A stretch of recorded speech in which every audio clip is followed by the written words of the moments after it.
ತಂದೆಯವರಿಗೆ ಅರ್ಥ ಆಗುವುದಿಲ್ಲ ಎನ್ನುವುದಲ್ಲ, ಸ್ಪಷ್ಟವೂ ಅರ್ಥವಾಗ್ತದೆ. ಹಾಗಾದ್ರೆ ಯಾಕೆ ಈ ಹಠವನ್ನು ಬಿಡುವುದಿಲ್ಲ? ನಮ್ಮ ಮಟ್ಟಿಗೆ ಅದು ಹೊಳೆಯುವ ವಿಚಾರ ಅಲ್ಲ, ಇದರೊಳಗೆ ಏನೋ ಒಂದು ಮರ್ಮ ಇದೆ.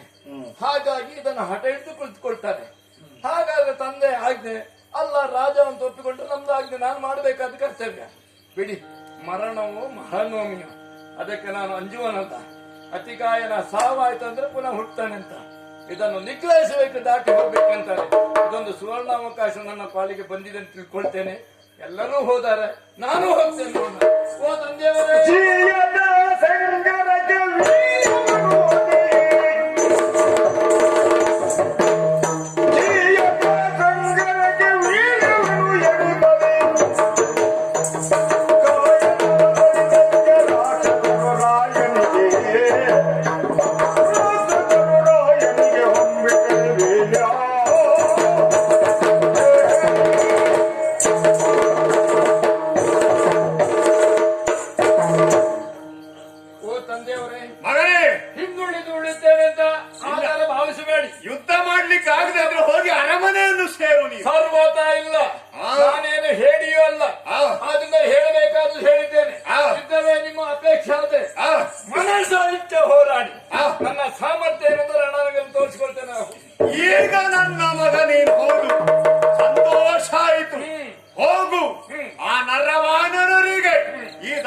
ದಾನವರ ಸಾಮರ್ಥ್ಯ ಏನುಂಟೆನ್ನುವುದಾಗಿ ತೋರಿಸುವ ಉದ್ದೇಶದಿಂದ ಬಂಗಾರದ ಹರಿವಾಣಿಗೆ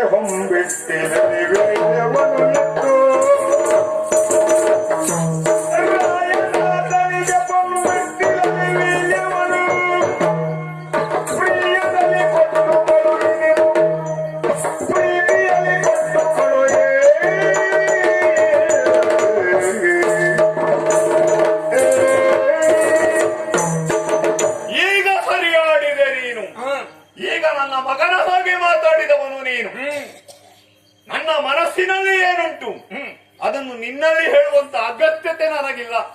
ಹಾಗಂತ ದೂರವನ್ನು ಕೊಡುವುದೆನ್ನುವುದಾಗಿ ನಿಶ್ಚಯಿಸಿದವನು ನಾನು. ಇಟ್ಟ ಹೆಜ್ಜೆಯನ್ನು ಹಿಂತಿರುಗಿ ತೆಗೆಯುವನು ನಾನಲ್ಲ. ಹಾಗಂತ ದೂರಕ್ಕೆ ಹೊರಟು ನಿಂತಿದ್ದೀಯಂತಾದ್ರೆ ನೋಡಲಿ, ನಮ್ಮವರೆಲ್ಲ ಸಿದ್ಧ ಮಾಡಿ ತಂದಿದ್ದಾರೆ. ಬಂಗಾರದ ಹರಿವಾಣದಲ್ಲಿ ದೂರ ಬೀಳ್ಳಿಯನ್ನು ಹಿಡಿದುಕೊಂಡು ಬಂದಿದ್ದಾರೆ. ತೆಗೆದುಕೋ, ಹೋಗಿ ಆ ನರರಿಗೆ ಉತ್ತರವನ್ನು ಕೊಟ್ಟು ಹೋಗಿ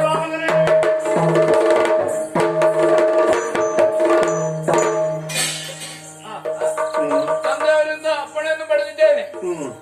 ನಾನು ಯುದ್ಧಕ್ಕೆ ಹೋದ್ರೆ ಹಿಂತಿರುಗಿ ಬರುವುದಿಲ್ಲ ಎಂಬುದು ಸ್ಪಷ್ಟವಾಗಿ ಗೊತ್ತುಂಟಲ್ಲ. ಹಾಗಾಗಿ ಈಗ ನನ್ನ ತಾಯಿಯ ಆಶೀರ್ವಾದವನ್ನು ಪಡೆದುಕೊಂಡು ಬರಬೇಕು. ಅಲ್ಲಿ ತುಳಸಿಯ ಕಂಠಗಳ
ಹಿಂತಿರುಗಿ ಬರುವುದಿಲ್ಲ ಎನ್ನುವುದು ಸ್ಪಷ್ಟವಾಗಿ ಇದೆ.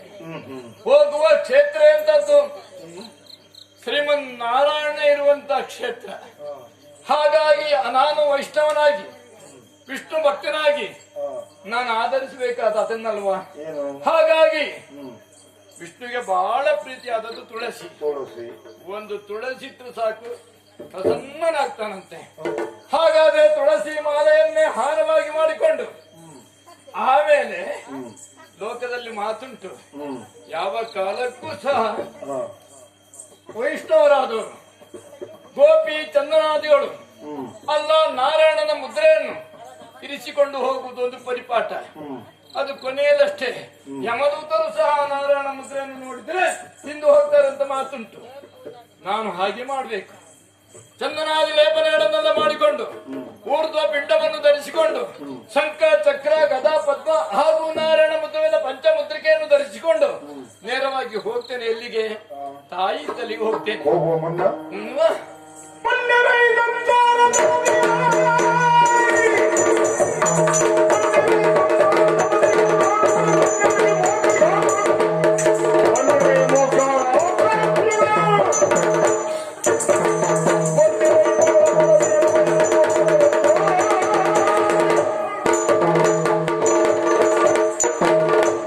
ಹೋಗುವ ಮುನ್ನ ಸ್ವರ್ಣಮಯವಾದ ರಥವನ್ನು ಏರಿದ್ದೇನೆ. ಅಷ್ಟೇ ಅಲ್ಲ, ನಮ್ಮವರೆಲ್ಲ ಈ ಕಡೆ ನಿಂತಿದ್ದಾರಲ್ಲ ಅವರೆಲ್ಲ ಕರೆದುಕೊಳ್ಬೇಕು. ಎಲ್ಲರೂ ಬನ್ನಿ ಬನ್ನಿ ಬನ್ನಿ. ಯಾಕೆ ಬರಬೇಕು? ಮೋಕ್ಷಾಕಾಂಕ್ಷಿಯಾಗಿದ್ದವರೆಲ್ಲ ಬನ್ನಿ. ಯಾರಿಗೆ ಮೋಕ್ಷವನ್ನು ಪಡಿಬೇಕು ಅಂತವರು ಬನ್ನಿ. ಸಾಯುಜ್ಯ, ಸಾಮೀಪ್ಯ, ರೂಪ ಹಾಗೂ ಸಾನ್ನಿಧ್ಯ ಎಂಬ ಮೋಕ್ಷಗಳು. ಅರ್ಥ ಏನು ಗೊತ್ತುಂಟ? ಸಾಮೀಪ್ಯ ಅಂದ್ರೆ ಹೇಳಿ ವಿಷ್ಣುವಿನ ಸಮೀಪದಲ್ಲೇ ಇರುವಂತವ್ರು. ಸಾಯುಜ್ಯ ಅಂದ್ರೆ ವಿಷ್ಣುವಲ್ಲಿ ಲೀನವಾಗುವುದು. ಆಮೇಲೆ ಸ್ವರೂಪ ಅಂದ್ರೆ ವಿಷ್ಣುವಿನ ರೂಪವನ್ನೇ ಧರಿಸಿಕೊಂಡಿರುವವರು. ಸಾಲೋಕ ಅಂದ್ರೆ ವಿಷ್ಣು ರೂಪದಲ್ಲಿ ಇರುವವರು. ಹಾಗೆ ನಾನು ಹೇಳ್ತಾ ಇದ್ದೇನೆ, ಯಾರ್ಯಾರಿಗೆ ಸ್ವರ್ಗಕ್ಕೆ ಹೋಗಬೇಕು ಆ ಆಕಾಂಕ್ಷದ ನನ್ನ ಒಟ್ಟಿಗೆ ಬನ್ನಿ. ಅಲ್ಲ ಕೈಲಾಸದಲ್ಲಿ ಶಿವನ ಒಡನೆ ಇರಬೇಕು, ಅಲ್ಲಿಗೂ ಆ ವ್ಯವಸ್ಥೆ ಉಂಟು ಬನ್ನಿ. ಹಾಗೆ ಬ್ರಹ್ಮಲೋಕದ ವಾಸ ನೀವು ಬಯಸ್ತೀರಂತಾದ್ರೆ ಅದನ್ನು ಕೊಡಿಸುವ ಅರ್ಹತೆ ಇದ್ದನು ನಮ್ಮ ರಾಮಚಂದ್ರ. ಅವನನ್ನು ಬಿಟ್ಟು ಬೇರೆ ಯಾರೂ ಇರುವುದಿಲ್ಲ. ಹಾಗಾಗಿ ಸ್ವರ್ಣಮಯ ರಥವನ್ನು ಏರಿದ್ದೇನೆ. ಏರಿ ಹೋಗ್ತೇನೆ. ತಾಯಿದ್ದರಿಗೆ ನೋಡೋಣ ನೋಡೋಣ.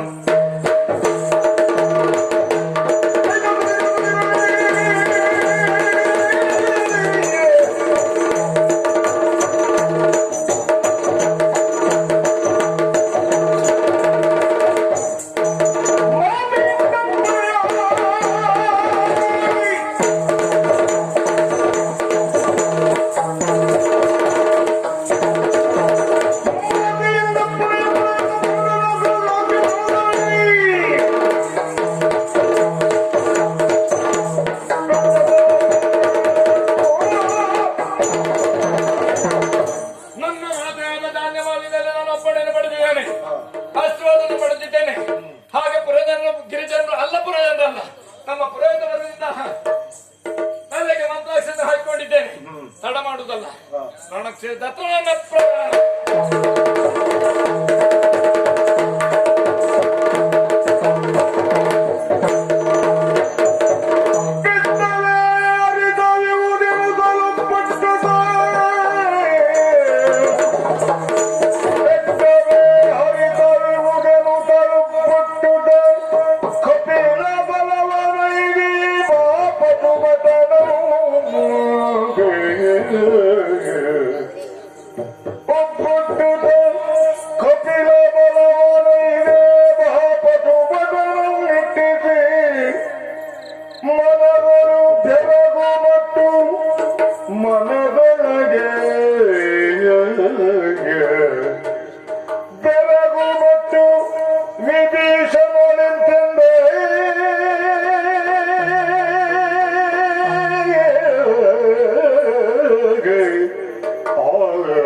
ಹಾಗೆ ಗುಡ್ಡದ ದೇಹ, ಆ ರೀತಿಯಲ್ಲಿ ದೇಹವನ್ನು ಬೆಳೆಸಿಕೊಂಡು ಬಂದಿರುವಂತ ಒಬ್ಬ ದೈತ್ಯ. ಇವನ್ ಯಾರೋ ಏನೋ ಗೊತ್ತಿಲ್ಲ, ಬಂದಿರುವಂತ ಆತನನ್ನ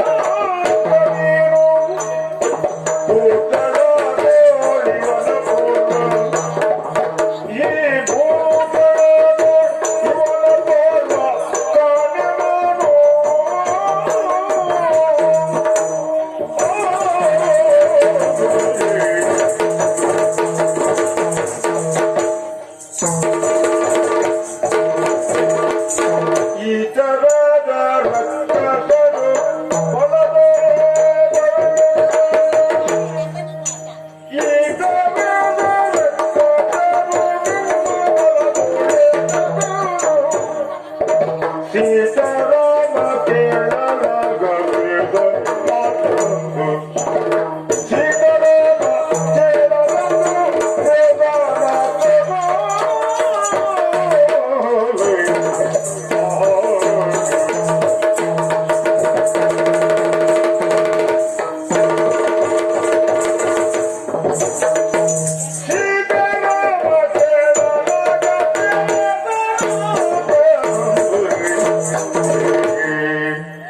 ವಿಭೀಷಣ, ನಮಗೆ ಆಶ್ಚರ್ಯವಾಗ್ತಾ ಇದೆ. ಏನು ಬಂದಿರುವಂತ ಆತನನ್ನ ಕಂಡ್ರೆ ಈ ನಮ್ಮ ಕಪಿಸೇನೆಯನ್ನೇ ಮುರಿದು ಮುಕ್ಕುವ ರೀತಿಯಲ್ಲಿ ಆ ರೀತಿ ಬೃಹದಾಕಾರವಾಗಿರುವಂತ ದೇಹವನ್ನು ಹೊಂದಿರುವಂತ ರಕ್ಕಸನು ಯಾರೋ ಏನು ಹಾಗಿದ್ರೆ ತಿಳ್ಕೊಳ್ಬೇಕಾದಿದ್ರೆ ಇಲ್ಲಿ ಇರುವವ ನೀನು. ಹೌದು, ಇಲ್ಲಿ ಎಂತ ರಕ್ಕಸರಿದ್ದಾರೆ, ಯಾರ್ಯಾರಿದ್ದಾರೆ ಎಂಬುದಾಗಿ ಸಂಪೂರ್ಣವಾಗಿ ತಿಳಿದವ. ಬಂದಿರುವಂತಹ ರಕ್ಕಸನ ಕುರಿತಾಗಿ ನಿನ್ನಲ್ಲಿ ಕೇಳುವುದು. ಬಂದವ ಯಾರು, ಅವನ ಹೆಸರೇನು, ಎಲ್ಲವನ್ನೂ ಹೇಳ್ತೀಯ? ಓ ಸ್ವಾಮಿ. ಜಿಯಲಾಲಿಸುವೀರ ಅತಿಕಾಯ ಎಂಬ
ಬಂದಂತ ದೈತ್ಯನ ಪರಿಚಯ ನಿಮಗಿಲ್ಲ.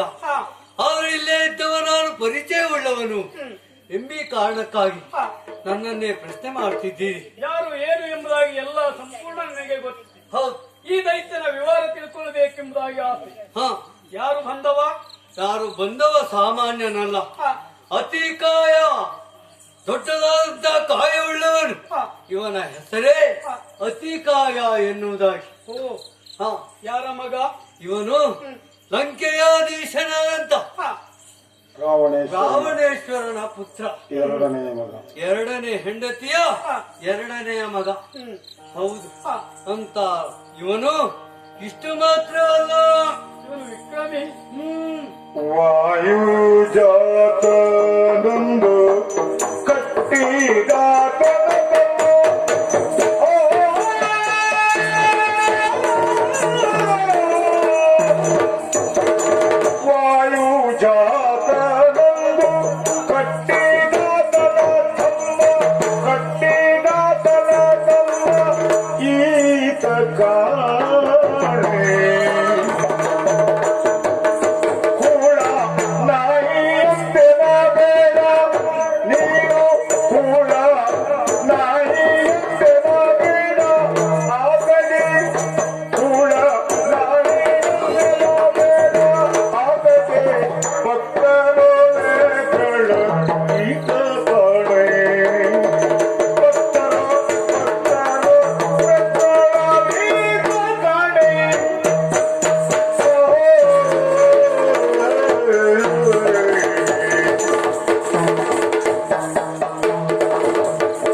ಅವನದ್ದು ಮಾತ್ರ ಅಲ್ಲ, ಹಿಂದೊಂದು ಕಾಲದಲ್ಲಿ ನಮ್ಮವನೇ ಆದಂತ ಹನುಮಂತ ಲಂಕೆಗೆ ಹೋದಂತ ಸಂದರ್ಭದಲ್ಲಿ ಅವನನ್ನು ಬ್ರಹ್ಮಾಸ್ತ್ರದಿಂದ ಬಂಧಿಸಿದವ. ಆತನು ಪರಾಕ್ರಮಿ, ಆದ್ರೆ ಅಂತ್ಯ ಕೂಡ ಇವನಲ್ಲ. ಅವ ಕೆಟ್ಟವ, ಅವ ಕೂಡ ಅಲ್ಲ ಅಂತ ಹೇಳ್ತೀಯ. ಹೌದು, ಹಾಗಿದ್ರೆ ಇವನೇನು ಸಾಮಾನ್ಯನಲ್ಲ, ಒಳ್ಳೆಯ ಮನುಷ್ಯ ಮಾತ್ರ ಅಲ್ಲ, ದೇವ ಭಕ್ತ. ಅಷ್ಟು ಮಾತ್ರ ಅಲ್ಲ, ಇವನಲ್ಲಿ ಕೆಟ್ಟ ಗುಣ ಇಲ್ಲ. ಅವನಂತ ಕೂಡಲಿವನಲ್ಲ ಎಂಬುದನ್ನು ನಾನು ಬಲ್ಲೆ. ಇವ ಕೆಟ್ಟವನಲ್ಲ, ಹಾಗಿದ್ರೆ ದೈವೀ ಭಕ್ತ. ಯೋಚನೆ ಮಾಡುವ ಹಾಗಾಗಿ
ಒಳ್ಳೆಯವನು ಅಂತ ಮಾತ್ರ ಅಲ್ಲ, ದೈವ ಭಕ್ತನೂ ಹೌದು.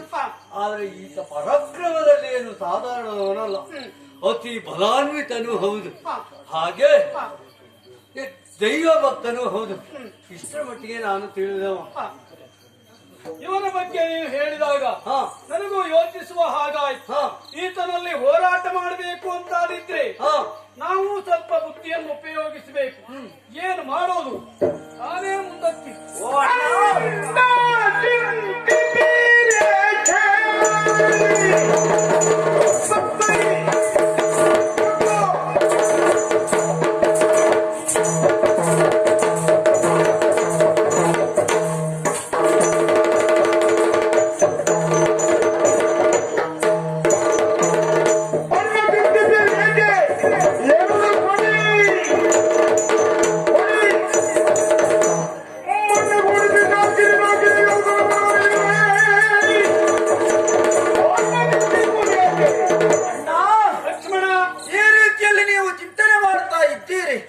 ಯಾಕೆ ಎನ್ನುವುದಾಗಿ ನನಗೆ ಅರ್ಥವಾಗುತ್ತಾ ಇಲ್ಲ.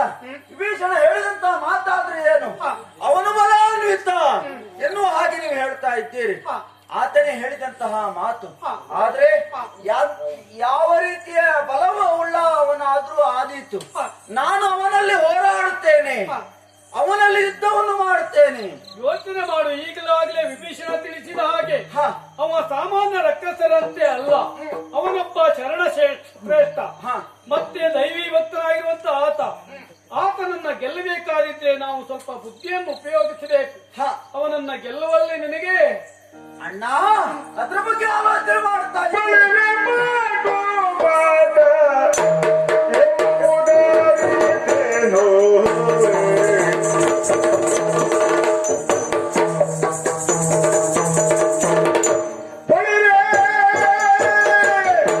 ಬಳಿ